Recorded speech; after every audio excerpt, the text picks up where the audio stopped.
はい、皆さんこんにちは。アウトウッドの石原でございます。今回の動画なんですけど、今回はテーブルの研磨の様子を、お届けしたいと思います。で、動画内や、インスタグラムの方では研磨の手順だったり僕らが普段やってる、内容というのをお伝えしていると思うんですが、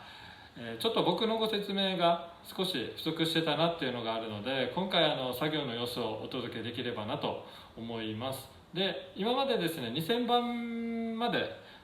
ご説明をしたと思うんですけど、実はそこからテーブルの仕上げをするには、だいたい3000番、そして5000番、6000番、7000番という形で、研磨をしてるんですけど、最終的に、なんと1万番まで研磨を行っております。そうするとこういった光沢が出てきますので、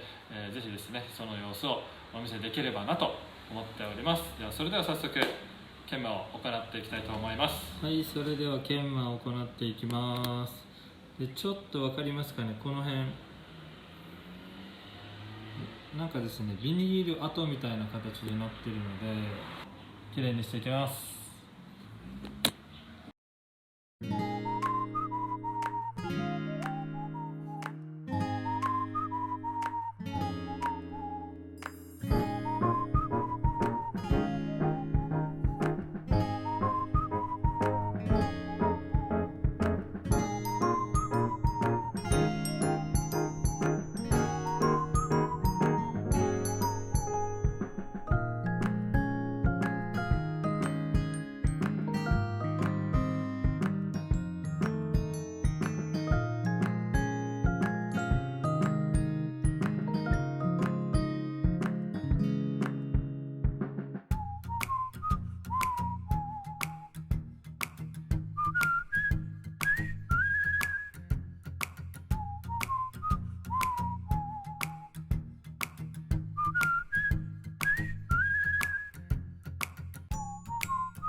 皆さんこんにちは。今日が2日目で、1日目は60番、80番、120番、180番、そして240番、320番という形で、洗い番手からですね徐々に320まで磨き上げました。で、今日は400番から1000番までやっていきたいと思います。で、それでは早速始めていきます。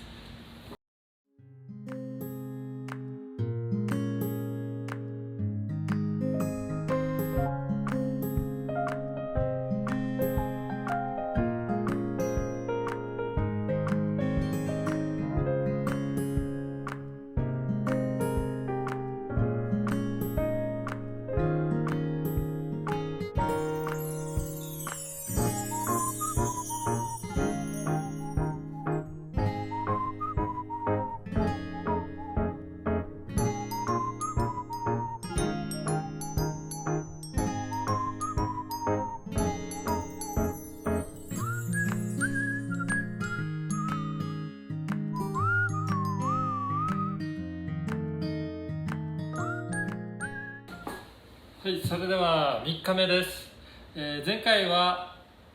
400番から1000番なんですけどって言ってお伝えしたんですけど、すみません、1200番までペーパーで磨きました。で、今日は1500番から、一応とりあえず予定としては7000番まで耐水ペーパーで磨いていきます。この後は耐水ペーパーで磨いていきますので、ぜひその様子をご覧ください。それでは耐水ペーパーで磨いていきます。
見ての通り、はい、今磨き終わって、耐水ペーパー7000番まで今磨きました。でちょっとね拭いてみます。水で拭き取ってるんですけど、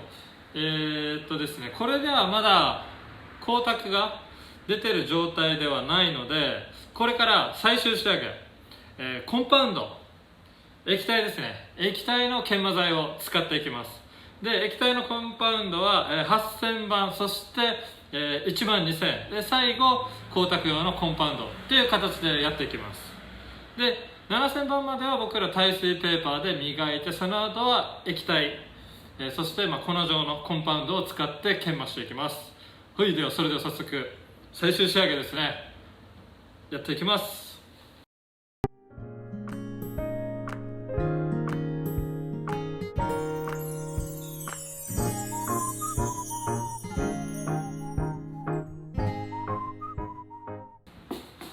はい、じゃあ今ねこの8000番で磨きました。多分かなり違いが分かると思うんですけど、こっち磨いた方です。でこっち磨かなかった方です。こういう感じでもう細かいコンパウンドでやるとかなり光沢出るので、これからねもっともっと仕上げていくんですけど、このやっぱり液状とか粉状のコンパウンドを使うことによって細かい傷を消せると思うのでおすすめです。でこの後また12000番という形で仕上げていきます。こんな感じです。とりあえず8000番です。はい、こちらがですね、まだコンパウンド仕上げてない面です。でこっちが仕上げた面です。表面的にはこんな感じなんですけど、ちょっと分かりづらいんですけど、右側の方がかなりツヤが出て透明度もバッチリです。で左はやっぱりまだ光沢が出てないので、今から仕上げていきます。はい、今テープ剥がしたんですけど、分かりますかね。もうテープの後で分かるように、もうねこういう感じで全然違います。こういう感じでコンパウンドするとこの傷が消えてきます。はい、じゃあ消していきます。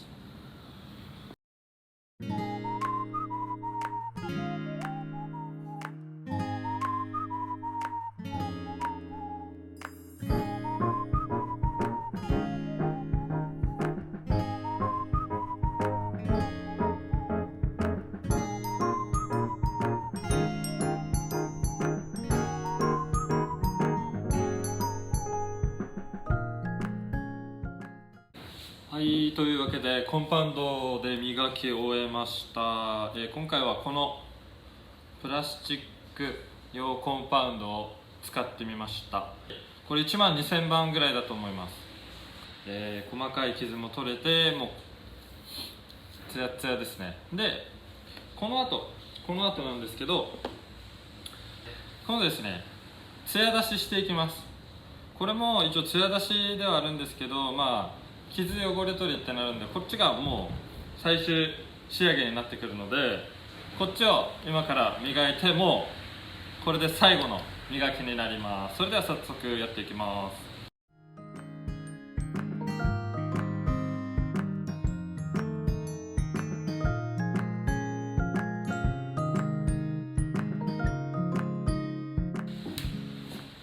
はい、それでは最後のコンパウンドを磨き終えました。はい、見ての通りこういう感じでツヤがかなり出てますね。で、今回は、ペーパー60番から、最後7000番まで磨いていって、途中は耐水ペーパー1500番以降は耐水ペーパーで磨いていきました。で磨くポイントとしては、最初の粗い番手ですね、60番から400番までねかけて、ここをゆっくり丁寧に磨いていってください。でここで取れなかった傷、番手上げていった以降絶対取れないので、400番まではゆっくり丁寧に磨いていってください。大きな傷を消すようなイメージでゆっくりゆっくり時間をかけて磨いていってください。で後半のもう耐水ペーパーで磨くのはもう本当にここからが勝負なので、ここから一気に透明度をバーッと上げていきたいので、ゆっくりゆっくり時間をかけて、磨いていってください。で最後のコンパウンドに関してはバフ系は 2,3 個用意してた方がいいです。はい、じゃあ今回はレジンテーブルのトップコート研磨をしてみましたということで、ぜひぜひご参考いただければなと思っております。ご視聴ありがとうございました。